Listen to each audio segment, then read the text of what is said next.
दोस्तों, एक शादी होती है और उस शादी के बाद जब पति पत्नी दोनों करीब 15 दिन बाद हनीमून मनाने के लिए गोवा जाते हैं तो दोस्तों वहां पर करते हैं वो बहुत ही तरीके से मजे। लेकिन दोस्तों, मैं इसको मजे कहूँ या दुर्गति, लेकिन यहाँ पर बहुत सारे खिलौने वगैरह, मतलब कि बहुत कुछ ऐसी चीजें जिनका इस्तेमाल होता है उनके हनीमून में। और दोस्तों, उसके बाद उस लड़की की बहुत ज्यादा हालत खराब हो जाती है। दोस्तों, वह लड़की दुखी है, परेशान है, वो बार बार डॉक्टर के पास भाग रही है। दोस्तों, अब डॉक्टर उसको सलाह देती है कि अब तुम्हें तुम्हारे पति के पास नहीं जाना है। और दोस्तों, अब बस इस बात को सोचकर वह बहुत ही ज़्यादा दुखी और परेशान है। लेकिन उसकी माँ उसको अपने घर रोक लेती है और उसको उसके पति के पास नहीं जाने देती है। दरअसल वह गर्भवती हो गई थी। दोस्तों, उसके बाद फिर उसका पति एक ऐसे गुल खिलाता है जिसे जानकर आप वाकई में हैरान रह जाने वाले हैं। दोस्तों, आपसे विनती है इस वीडियो को अंत तक अवश्य देखिएगा। नमस्कार, आदाब, सत श्री अकाल दोस्तों, स्वागत है आपका हमारे यूट्यूब चैनल किस्से क्राइम की। और दोस्तों, आपसे वही प्यार भरी गुजारिश, आगे बढ़ने से पहले हमारे चैनल को सब्सक्राइब करना, नोटिफिकेशन बेल को दबाना बिल्कुल मत भूलिएगा। दोस्तों, आज का बेहद ही हैरान कर देने वाला मामला सामने आया है झुंझुनू राजस्थान से। दोस्तों, झुंझुनू में जहाँ रहने वाला वह लड़का जतिन, जो कि दिखने में बहुत ही खूबसूरत है, लंबा ठाड़ा, बिल्कुल मस्त जवान आदमी, यानी कि वह जब अपने कॉलेज में पढ़ा करता है उसका स्वभाव भी कुछ इस प्रकार से चंचल है कि उसने अपने क्लास की और भी बहुत सारी लड़कियां जो कि उससे दोस्ती करती हैं, उसने किसी भी लड़की को नहीं बख्शा। दरअसल वह हर किसी के साथ शारीरिक संबंध बनाने के लिए उतारू रहता था। और दोस्तों, पता नहीं क्यों, ना जाने उसको ऐसी लड़कियां क्यों मिल जाती थी, बस उससे वो दोस्ती करती और बस उसके साथ शारीरिक संबंध बनाया करती। दोस्तों, अपने बेटे के इस उतावलेपन से परेशान था उसका बाप, जिसका नाम हरिचंद होता है। दोस्तों, वह हरिचंद बार बार दुखी और परेशान अपने बेटे जतिन को लाखों बार समझाता है, लेकिन जतिन उसका इकलौता पुत्र और उस पर बहुत ज़्यादा प्यार। अब वह जो जतिन है वह नहीं माना करता और बस इसी प्रकार के कांड किया करता। दोस्तों, जतिन अब एक टेस्ट देता है और दोस्तों उस टेस्ट में वह जतिन पास हो जाता है। दोस्तों, उस टेस्ट में पास होने की एवज में उसको एक सरकारी नौकरी मिलती है और दोस्तों वह एक थाने में एसएचओ बन जाता है। जतिन जब से एसएचओ बना है अब तो उसके हाव भाव बदल ही पड़े हैं। दोस्तों, अब जतिन के पास तो सरकारी तनख्वाह भी आती है, लेकिन उससे कहीं ज़्यादा उसके पास रिश्वत रूपी जो तनख्वाह है वह आती है। और दोस्तों, उसी के चलते वह फल फूल रहा है, यानी कि बहुत सारे मजे करने वाला है।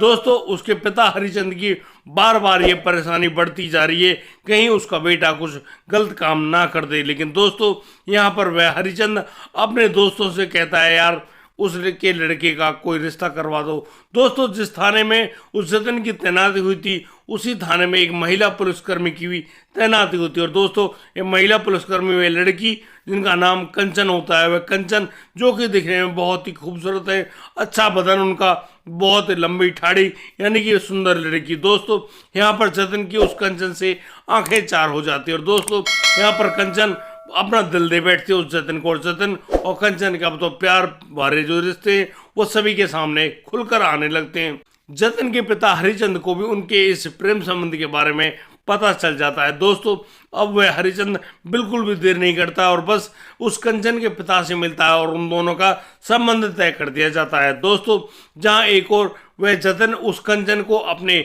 उस आगोश में संभाल लेना चाहता है, दोस्तों वह कंचन भी बहुत ही उतावली लड़की होती है। दोस्तों, अब उनकी शादी तो कर दी जाती है, लेकिन उनके उस शादी होने के बस उनको तो अब छूट मिल गई थी। अब वो सोच रहे होते हैं कि क्यों ना वह इस प्रकार का काम कर ले।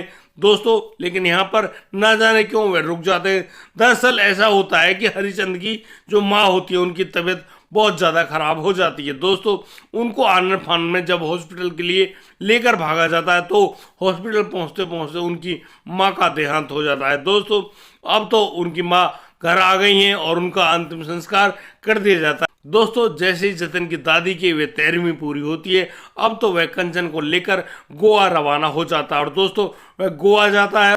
दोस्तों, अब गोवा जाने के बाद कंचन और जतिन के बीच में बहुत ही जोर से जबरदस्त शारीरिक संबंध बनते हैं। यहाँ पर वे हर प्रकार के खिलौनों का इस्तेमाल करते हैं और दोस्तों इसी प्रकार से मजे लेने या उस दुर्गति करने के बाद अब जब कंचन की हालत खराब हो जाती है तो कंचन को लेकर आता है जतिन अपने साथ घर लौटकर। और दोस्तों यहाँ पर जब एक महिला डॉक्टर के पास जाना होता है और जब उस कंचन को दिखा रहे होते हैं तो दोस्तों महिला डॉक्टर उस कंचन को डांटते हुए कहती है कि क्या तुम पागल हो या फिर तुम्हारा दिमाग खराब है, तुमने इन जानवरों जैसे शारीरिक संबंध बनाए, ये तो बहुत ही गलत बात है।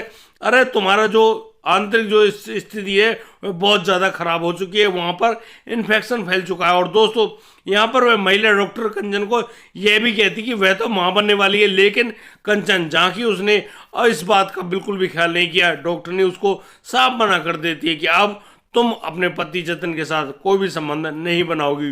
दोस्तों जब इस पूरी बात के बारे में वह कंचन अपनी माँ को बताती है तो उसकी माँ भी उसको डांटते हुए कहती है कि बेटी तुमने बिल्कुल भी अपना ख्याल नहीं किया, इसी वजह से तुम इतनी ज़्यादा परेशान हुई। अब एक काम करो, तुम यहीं अपने मायके में रहो, अब अपने पति के पास मत जाना। दोस्तों जब इस बात के बारे में उस हरिचंद को भी पता चलता है जो कि जतिन के पिता हैं, वो भी अपने बेटे से कहते हैं कि बेटा अब तुम अपने घर से बाहर ही रहना, यानी कि अब तुम अपने घर में इस प्रकार के कोई भी काम मत करना। दोस्तों इन सभी बातों को सुनकर वह जतिन बहुत ही ज़्यादा परेशान होता है और वह अब पहुंच जाता है उस संतराम के पास। दोस्तों संतराम एक बुजुर्ग व्यक्ति है जो कि उस थाने के पास एक खोखा चलाया करते हैं चाय का।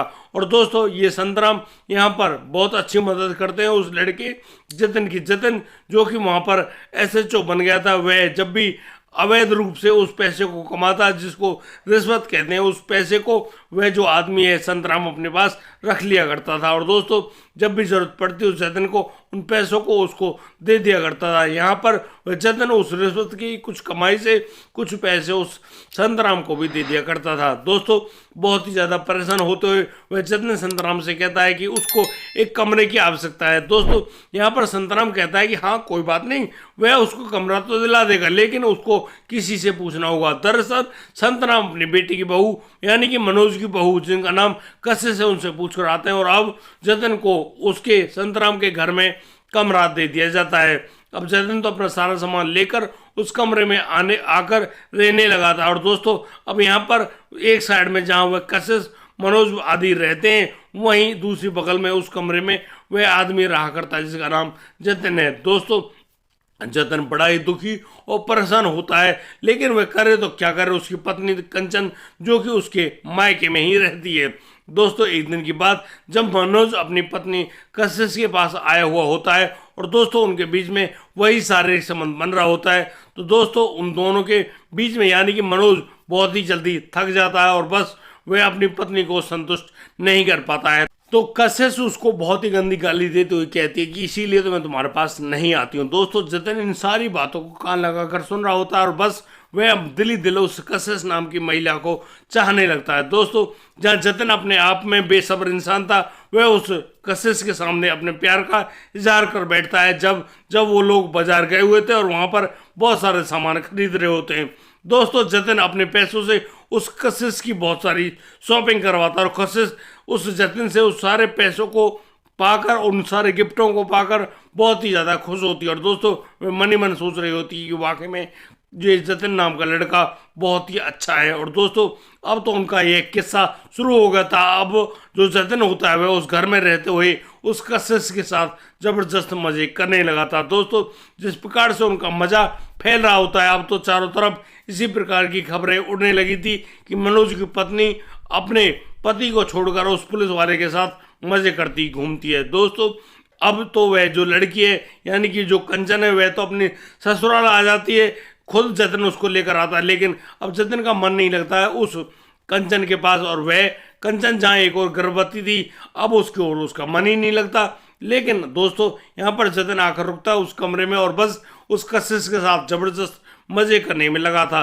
दोस्तों एक दिन उस जतिन के पास एक फ़ोन आता है, वह फ़ोन होता है उसकी जो माँ का। दोस्तों हरिचंद की पत्नी जतिन की माँ उसको बताती है कि उसकी जो बेटी है यानी कि उसकी जो बहू है वह जब पार्क में घूम रही थी अचानक वहाँ पर एक लड़का आया था और उसने उस कंचन की गोली मारकर हत्या कर दी। इस प्रकार की बातों को सुनकर जतिन बहुत ही ज्यादा गुस्से में बढ़ जाता है और सीधा पहुंचता अपने घर। वहां देखता है कि उसकी पत्नी वहां पर मृत पड़ी हुई है, जिसकी हत्या कर दी गई गोली मारकर। दरअसल वहां पर अब ज्यादा खोजबीन की जाती है, पूछताछ की जाती है, तो पता चलता है कि यहाँ पर एक मोटरसाइकिल पर एक युवक आया जाया करता है। दोस्तों, जब उसके नंबर वगैरह की जांच की जाती है तो ये जो मोटरसाइकिल है ये रजिस्टर्ड नंबर मिलती है उस मनोज के नाम।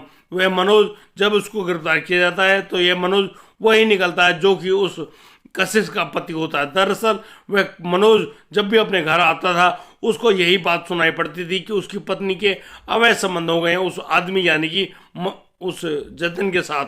दोस्तों, अब तो जो मनोज मनी मन सोच बैठा था, अब तो वह जतिन से ऐसा ही बदला लेगा, उसके जीवन से सारे सुकून खत्म कर देगा, क्योंकि उस आदमी ने उसके जीवन से सारे सुकून मिटा दिए हैं। दोस्तों, इस बात से गुस्सा होते हुए मनोज अब एक देसी कट्टा लेकर आता है और बस वहां पर रेकी कर रहा होता है। दोस्तों, एक दिन उस व्यक्ति मनोज को वहां पर टहलती हुई मिलती हैं कंचन यानी कि जतिन की पत्नी। बस वह उसको देखते ही उस पर ऊपर गोली चला देता है और दोस्तों उसको वहीं पर मार देता है। दोस्तों, अब तो मनोज वहां से फरार तो हो गया था, लेकिन उसने जो सोच रखा था यानी कि वह जतिन से अपना बदला लेगा, उसने तो अपना बदला ले लिया। लेकिन दोस्तों, क्या इस हालात से उसके दिन बदल जाएंगे? नहीं। अब तो वह जो आदमी है मनोज, वह तो गिरफ्तार होकर जेल पहुंच गया, लेकिन अब तो जतिन और जतिन की जो प्रेमिका यानी कि मनोज की पत्नी कशिश को तो खुला निमंत्रण मिल गया। अब तो उनका जब मर्जी हो जब संबंध बनाए। ये दोस्तों, इस प्रकार का कोई भी कदम उठाने से पहले 10,000 बार सोचें। हम अक्सर आपसे यही कहते हैं कि यहाँ पर मनोज ने क्या बदला लिया? मनोज ने कोई बदला नहीं लिया। मनोज ने तो और खुला रास्ता करके दे दिया है। शायद उसकी पत्नी कशिश को अब तो वह जब मर्जी हो जब इस प्रकार के संबंध बनाए। दोस्तों, हमें कमेंट करने वाले बहुत सारे लोग हैं, जैसे दिलीप कुमार हैं, विजय कुमार हैं, प्रवीण हैं, और तो और यहाँ पर बहुत सारे ऐसे लोग भी हैं जो कि हमको एक जो लाइक है वो करते रहते हैं। दोस्तों, यदि आप भी अपना नाम हमारी इस वीडियो में सुनना चाहते हैं तो हमें बहुत ही खूबसूरत सा कमेंट लिख कर भेजें। हम लोग आपका नाम अवश्य लेंगे और लोगों को बताएंगे कि आप हमें किस प्रकार से प्रोत्साहित करते हैं। दोस्तों, आज के लिए सिर्फ इतना ही। अब दीजिए मुझे इजाज़त। मिलता हूँ, कल लाता हूँ एक और नया संस्कृत मामला। तब तक के लिए आप बढ़िया रहें, बेहतरीन रहें, अपना और अपने परिवार का बखूबी ख्याल रखते रहें। जय हिंद, जय भारत।